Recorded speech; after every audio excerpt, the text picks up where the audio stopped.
निम्नलिखित में से किस बैटरी में विद्युत अपघट्य के रूप में तनु सल्फ्यूरिक अम्ल का प्रयोग किया जाता है? ये होगा lead acid battery. Lead acid battery द्वितीय प्रकार की संचायक बैटरी होती है, जिसमें धनात्मक प्लेट के लिए PbO2 लेड परऑक्साइड तथा ऋणात्मक प्लेट के लिए Pb लेड प्रयुक्त होता है। इलेक्ट्रोलाइट के रूप में तनु सल्फ्यूरिक अम्ल H2SO4 का प्रयोग किया जाता है। लेड एसिड बैटरी में तनु सल्फ्यूरिक अम्ल तथा आसुत जल का मिश्रण 1:3 के रूप में होता है, 1:3 के रूप में होता है। शुष्क सेल का विद्युत वाहक बल EMF लगभग कितना होता है? 1.5 वोल्ट होता है। शुष्क सेल का विद्युत वाहक बल EMF लगभग 1.5 वोल्ट होता है। शुष्क सेल कार्बन जिंक सेल होता है। शुष्क सेल कार्बन जिंक सेल होता है, मतलब इसका नाम कार्बन जिंक सेल भी है। इस सेल के अंतर्गत जस्ते का एक बेलनाकार पात्र होता है जो कैथोड का कार्य करता है। पात्र के ठीक मध्य में कार्बन की छड़ स्थापित की जाती है जो एनोड का कार्य करती है। इस छड़ के चारों ओर एक मोटे कपड़े की थैली में manganese dioxide MnO2 carbon C ammonium chloride NH4Cl तथा जिंक क्लोराइड ZnCl2 के चूर्ण को 10:10:2:1 के अनुपात में मिलाकर लगाया जाता है। देखिए, जो हम लोग बैटरी में नहीं लगाते, घड़ी में लगाते हैं या टॉर्च में लगाते हैं, वही सेल, उसी को ड्राई सेल बोलते हैं, शुष्क सेल बोलते हैं। देखिए बीच में है ना, इसको धनात्मक टर्मिनल, और इसके बगल में सील कैप है। कार्बन इलेक्ट्रोड एकदम बीच वाला है, धनात्मक होता है। जिंक इलेक्ट्रोड ऋणात्मक होता है। इसके अंदर इलेक्ट्रोलाइट पेस्ट होता है, ऋणात्मक टर्मिनल बाहर की तरफ है। निम्न में कौन सा शुष्क सेल है? देखिए, लिथियम सेल नहीं होगा, जिंक क्लोराइड सेल नहीं होगा, सिल्वर ऑक्साइड नहीं होगा, जिंक कार्बन सेल। तो ये हम लोग ऊपर एक्सप्लेन देखें, सेम वही चीज़ है। चलिए एक बार और देख लेते हैं।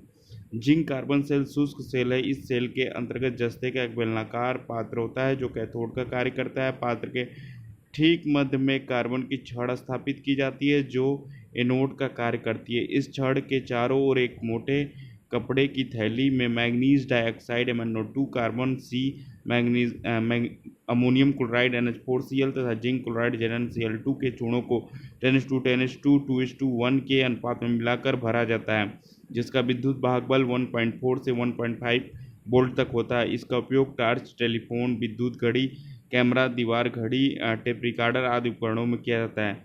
2 वोल्ट और 4 एम्पियर आवर्स के 4 सेलों का समांतर क्रम में जोड़कर बनाई गई बैटरी का कुल वोल्टेज कितना होगा?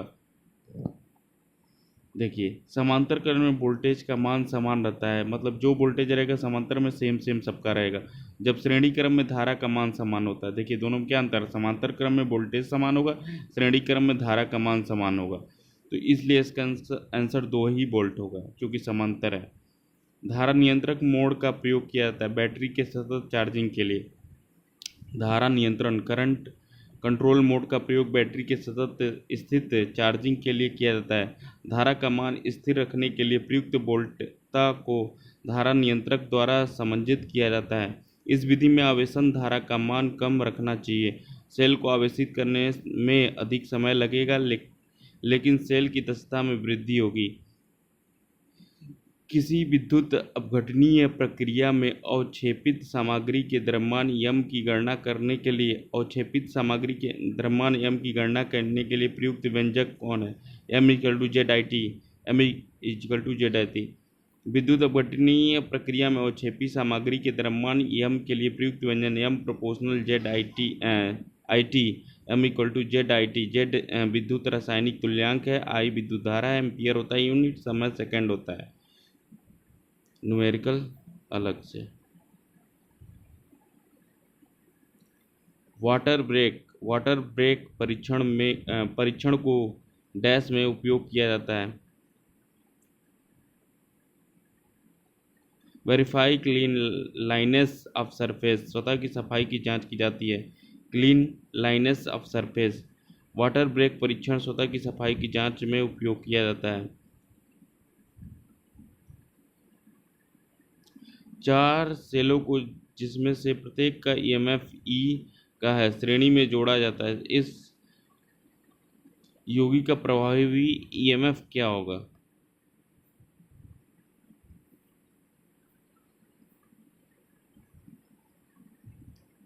4e होगा। वोल्टेज को बढ़ाने के लिए सेलों को श्रेणी में जोड़ा। श्रेणी क्रम में धारा का मान समान होता है, जबकि समांतर क्रम में वोल्टेज का मान समान होता है। Equal to E1 plus E2 plus E3 plus EN, और EN plus E plus E plus E plus 4e होगा। धारा को बढ़ाने के लिए सेलों का समांतर क्रम में जोड़ा जाना।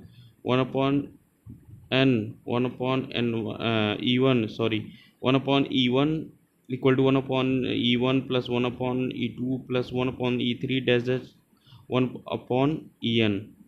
1.5 वोल्ट के 4 सेल समांतर क्रम में जुड़े हैं तो उनकी निर्गत आउटपुट वोल्टेज सेम ही होगा, क्योंकि समांतर क्रम में वोल्टेज सेम होता है, 1.5 ही होगा। यदि सेलों को समांतर क्रम में जोड़ा जाता है तो उनके वोल्टेज का मान समान रहता है, परंतु विद्युत धारा का मान बढ़ जाता है, क्योंकि समांतर क्रम में वोल्टेज का मान समान होता है।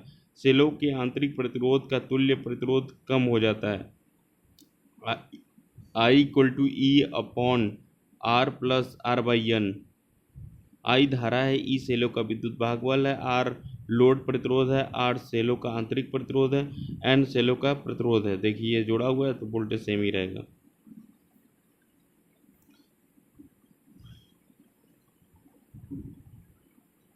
यदि बैटरी का बाह्य प्रतिरोध आंतरिक प्रतिरोध की तुलना में काफ़ी बड़ा है तो सर्वोत्तम वर्गीकरण पद्धति होगी श्रेणी क्रम।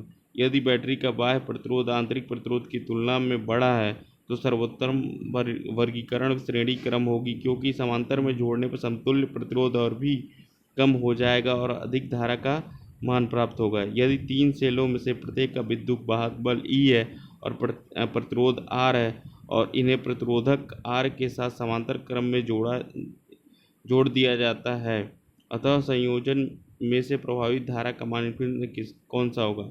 देखिए 3 सेलों में से प्रत्येक का विद्युत वाहक बल E है और प्रतिरोध R है, उन्हें प्रतिरोधक R के समांतर क्रम में संयोजित किया गया है, तो संयोजन में से प्रवाहित धारा का मान E upon R plus R/3 होगा, यानी 3E upon 3R plus R, यानी B होगा 3E upon 3R plus R होगा। क्रोमियम प्लेटिंग में एनोड किस पदार्थ का बना होता है? लेड का बना होता है। क्रोमियम प्लेटिंग में एनोड किस पदार्थ का बना होता है? लेड का बना होता है। क्रोमियम प्लेटिंग में सीसा मिश्र धातु का एनोड प्रयोग किया जाता है, जिसके 2 कार्य होते हैं। प्रथम धनात्मक इलेक्ट्रोड का कार्य तथा दूसरा घोल को संतोषजनक बनाए रखना, जिससे यह ट्रिवेलेंट क्रोम को पुनः ऑक्सीकृत करके क्रोम अम्ल में बदल देता है। कॉपर प्लेटिंग शीशे को छिद्र मुक्त प्लेटों पर ताम्र लेप कर बनाए गए एनोड प्रयोग किया जाता है। सिल्वर प्लेटिंग में परिष्कृत चांदी 99.99% शुद्ध के तापानुशीतित एनोड प्रयोग किए जाते हैं। निकेल प्लेटिंग में निकेल के अंडाकार एनोड प्रयोग किए जाते हैं। विलयन से विद्युत धारा को प्रवाहित कर लवण के पतले विलयन से धातु को प्राप्त करने की प्रक्रिया को इलेक्ट्रोविनिंग कहते हैं। और देखिए विलयन से विद्युत धारा को प्रवाहित कर लवण के पतले विलयन से धातु को प्राप्त करने की प्रक्रिया को इलेक्ट्रोविनिंग कहते हैं। इसे इलेक्ट्रो एक्सट्रैक्शन भी कहते हैं। एल्युमिनियम को आकर्षक बनाने हेतु प्लेटिंग किया जाता है निकेल की। एल्युमिनियम को आकर्षक बनाने के लिए निकेल की प्लेटिंग की जाती है। निकेल वातावरण में उपस्थित सल्फर के यौगिक द्वारा बदरंग ज़्यादा प्रभावित नहीं होता है, जैसे कि चांदी हो जाता है। निकेल की एक ऐसा धातु है जिस पर क्रोमियम लेपन सबसे अच्छा होता है। अम्ल ताम्र इलेक्ट्रोप्लेटिंग के लिए बाथ कंपोजिशन होना चाहिए। Copper sulphate plus H2SO4। Bath composition copper sulphate plus H2SO4 यानी CuSO4 प्लस H2SO4। इलेक्ट्रोप्लेटिंग के विलयन में धन आयन होता है, निगेटिवली चार्ज ऋणात्मक ढंग से आवेशित। इलेक्ट्रिक के 2 स्वतंत्र एलिमेंट्स होते हैं, कैटायन या धनावेशित कण होता है जो कैथोड द्वारा अवशित होता है। कैटायन पॉजिटिवली चार्ज होते हैं। एनायन ये ऋणावेशित कण होता है जो एनोड पॉजिटिव द्वारा अवशोषित होता है। कैटायन निगेटिवली चार्ज होते हैं। देखिए ionization NH4Cl NH4 plus Cl पे minus, dissociation NH4Cl NH3 plus HCl। A load cell एक फोटोवोल्टिक सेल होता है, फोटोवोल्टाइक सेल होता है। लोड सेल एक फोटोवोल्टाइक सेल होता है। यह सेमीकंडक्टर पदार्थ का बना होता है जिसमें सिलिकॉन का प्रयोग किया जाता है। सिलिकॉन सेमीकंडक्टर का प्रयोग किया जाता है। यह सौर सेल होता है जो सौर ऊर्जा का कार्य करता है। सीसा अम्ल बैटरी की लाइफ हो सकती है 2 to 5 ईयर, 2 से 5 वर्ष।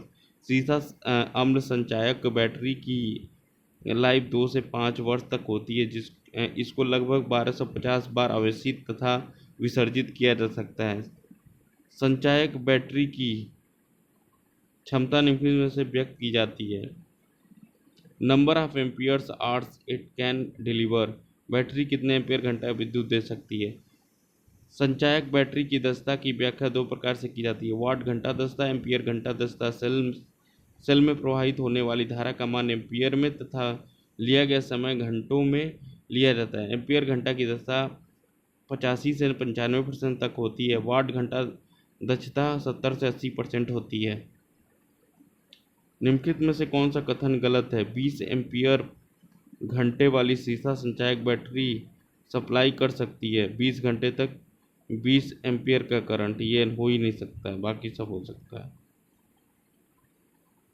बैटरी कैपेसिटी हो गई एम्पियर पर आवर हो जाएगा। अगर 20 गुणे ये 400 एम्पियर पर आवर हो ही नहीं सकता है। कैपेसिटी 1 गुणे 20 एम्पियर हो सकता है, ये भी हो सकता है, ये भी हो सकता है, लेकिन ये इतना नहीं होगा।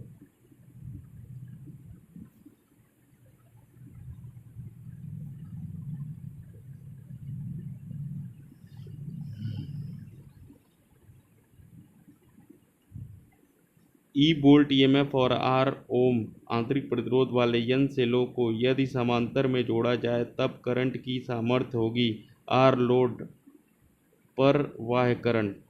तो आई करंट की सामर्थ्य E upon R plus R by N होगी समांतर में, E upon R plus N by, C answer होगा। कारों में निम्नलिखित एम्पियर घंटा दक्षता की बैटरियों का प्रयोग किया 30 से 60 एम्पियर आवर्स। बैटरी की कैपेसिटी दो प्रकार से ज्ञात की जाती है, एम्पियर आवर्स और वाट आवर्स। एम्पियर आवर्स कैपेसिटी 85 से 95% होती है। वाट आवर्स कैपेसिटी 70 से 80% होती है। निम्नलिखित प्रयोजन से सेलों को श्रेणी में जोड़ा जाता है, इंक्रीजिंग द वोल्टेज आउटपुट। प्रत्येक से निम्नलिखित प्रयोजन में सेलों को श्रेणी में जोड़ा जाता है। जब इंक्रीजिंग द वोल्टेज आउटपुट सेलों को श्रेणी क्रम में जोड़ा जाता है तो वोल्टेज आउटपुट बढ़ाने के लिए। समांतर क्रम में जोड़ा जाता है धारा आउटपुट बढ़ाने के लिए।